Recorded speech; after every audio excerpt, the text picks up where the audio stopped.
system. I hope our listeners throughout this nation and internationally have learned a lot today. And I want you to know, by the way, that I'm one of the people who got banned from being at the White House during the Obama administration for a couple of years, mainly because of my opposition to Duncan's policies and some other clashes with some other figures. But anyway, I'm sad to hear what you're having to deal with in Chicago and what you have to go through. And I'm glad that Brandon Johnson is there now, that you got a mayor who, has a heart for this, for this vision that you have. But we got to make it happen, right?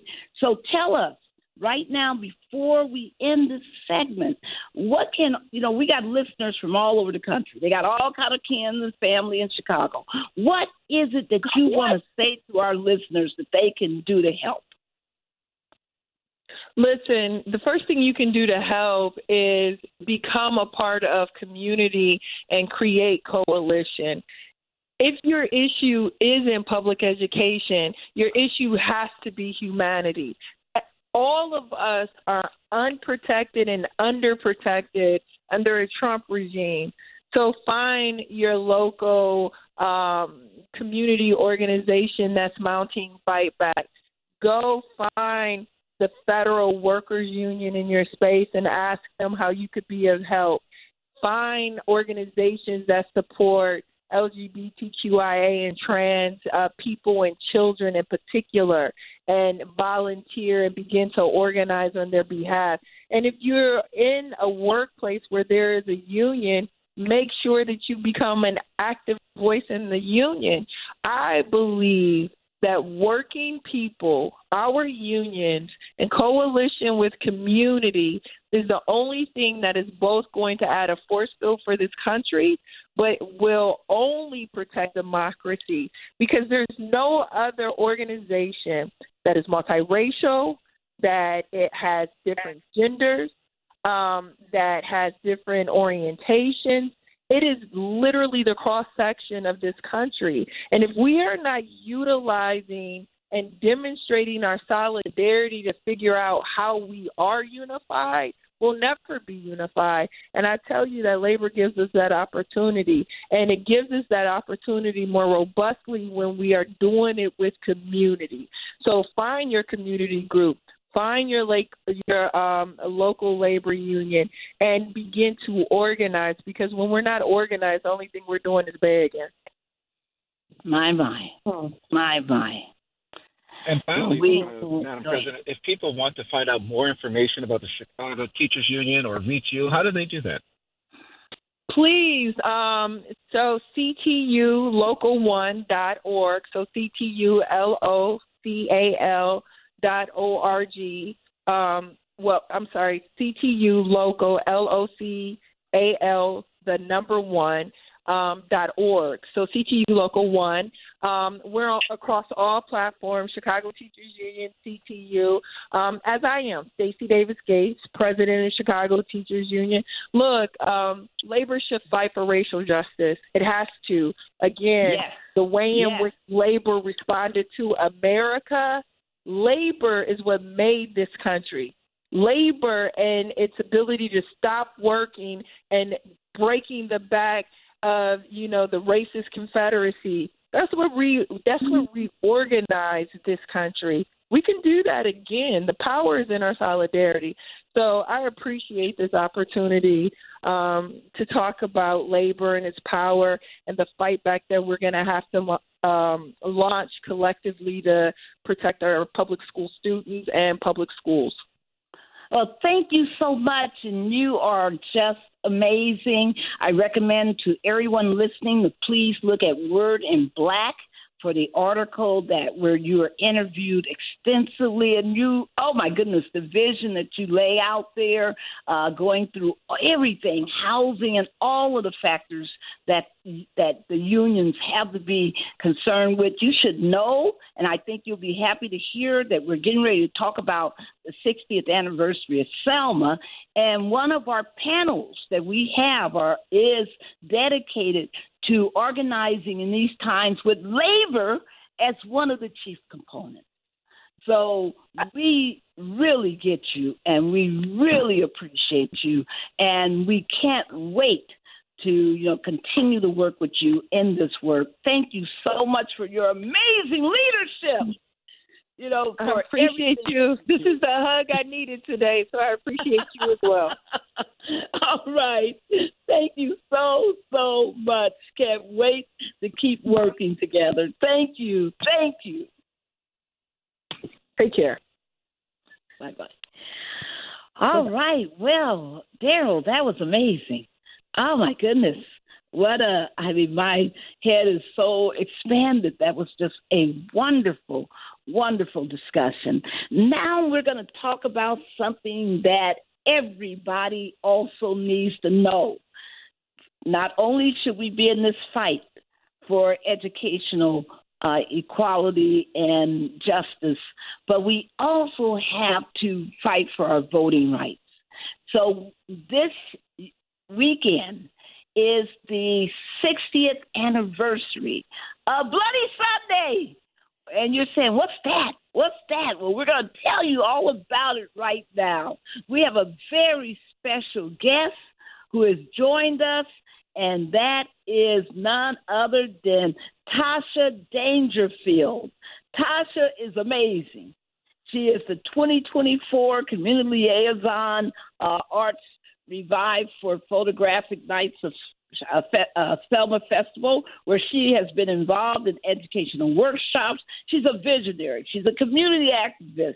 She also, has fought against SB 1, which you've heard us talking about, this evil bill that was trying to really hurt and harm the citizens of Alabama, especially those who had disabilities or were elderly and needed assistance in order to vote. It was trying to block any of that assistance. It's been litigated. There's so many problems in Alabama that continues. That's why it was the heart of Bloody Sunday. So we are also joined by Jonnita Dockens. Jonnita Dockens is an absolutely amazing community activist. She is a Zeta all the way, and she is the executive assistant of the Transformative Justice Coalition. Welcome, Tasha. Welcome, Jonnita. Hello, good morning. Well, we're so happy to have you here. Thank you so much, ladies, for joining us. We got so much to talk about. About this weekend and the whole, Bloody Sunday commemoration. Tasha, tell us. Yes. Why did you decide to make Selma, Alabama, your focus? Well, I tell everybody that I did not choose Selma. Selma chose me. That's just I haven't seen myself here in a million years. It just, I don't know. It definitely chose me. We moved here to do some other things, retire, kind of widen back, and then we moved here 2 weeks prior to the tornado. So directly affected. And getting out in the community, I realized that there are a lot of things that are missing here and that are needed. And so I just got, boots on the ground, and I just got involved and started networking and really building with the community, getting to know the people. And it's just been a delightful experience. Wow. I've gotten so many gifts from this space, spiritually, mentally, just holistically. It's been a blessing for me. Wow. And can you tell all our listeners about the Selma Jubilee? Because that's one of the things you've done. You're a community organizer. You work with the children. You have such a heart for Selma, its history, and its present reality. And so you've been working so hard as an organizer. But tell people, why is it important for the nation to focus on the 60th anniversary of Bloody Sunday, why it's so important for thousands to show up this weekend and walk across that Pettus Bridge. Tell us. Yes. And you know what? Not just walk across this bridge. It's to really get indulged, feel the soil, become a part of it, and really know that there are major attempts being made to erase our history. And we have to show up and do the work. I have been here, and it's so interesting with Jubilee, and I'll tell you this just briefly. Like when I first got to Selma, my first experience, I was just an observer. I was sitting back. I was actually close, and President Biden was here that year, and I was just in observation mode. And it's like I said, that was shortly after the storm.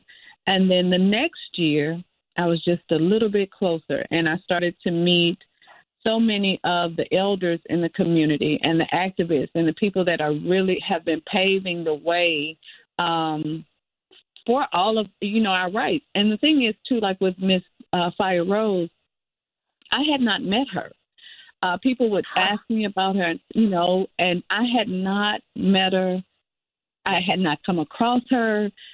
And so that the second year, I could hear her voice from afar when I was observing the first year. And then the second year, I was up close and personal.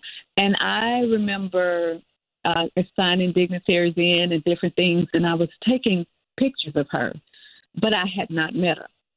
So now I'm planning and organizing, and in fact, we're having a beautiful program. It's titled The Invisible Giant. We're going to be honoring the people that are the women in this community that go unseen, but the work is being done. And, a lot of people, they don't know them. They don't know the work that they're doing. And so it felt like a full ode to her because, like I said, I was sitting in the background watching her, and she's done so much work. And then full circle. Then I meet her, and I actually met her in church. And we became such close friends, and just listening to her laugh and be her true self is just bit. But she is a powerhouse. And so, just being able to work with her, work closely with the team, it's been just a pure, it's joy for me. Wonderful. So with that being said, we got tons of things going on this weekend to celebrate Bloody Sunday. And then also after that, was fighting for SB1. Again, I just got involved. Mm-hmm. Yeah, I just got involved, and I started watching it. And because what made me get involved with this particular bill was because I deal with a lot of the elders. And I know that they need assistance. I was out doing all types of organizing in the community, getting people to get registered, making sure that things are updated, that they know what they're voting for, just teaching the education. But, this bill was just really disguised as like some type of security, like it's a protection or like there's high spread election fraud. But we do know how that looks, and just too from this cabinet, you just look at like, okay, there's a lot of things that happen behind the scenes, and we don't know. But I know as far as elderly people, disabled people that are in these rural areas, our community members, some of them have trouble getting to the polls. Some of them can't stand in line that long. And then, Alabama, you can't vote ahead of time. So you can't do the early voting. So the thing was, I was like, okay, this is not. So they switched it too. They ended up switching the name and putting it back on the floor, calling it a harvesting bill. More trying to change the dialogue, the verbiage. And the thing is, it's still at some point, some people may need some type of assistance. That even went against, disenfranchising people with disabilities. It's just, and people that work. Let's not even talk about elderly, working class citizens. that can't get to certain places. So it was just, I was like, okay. Yes. I got you. Now let us. And I was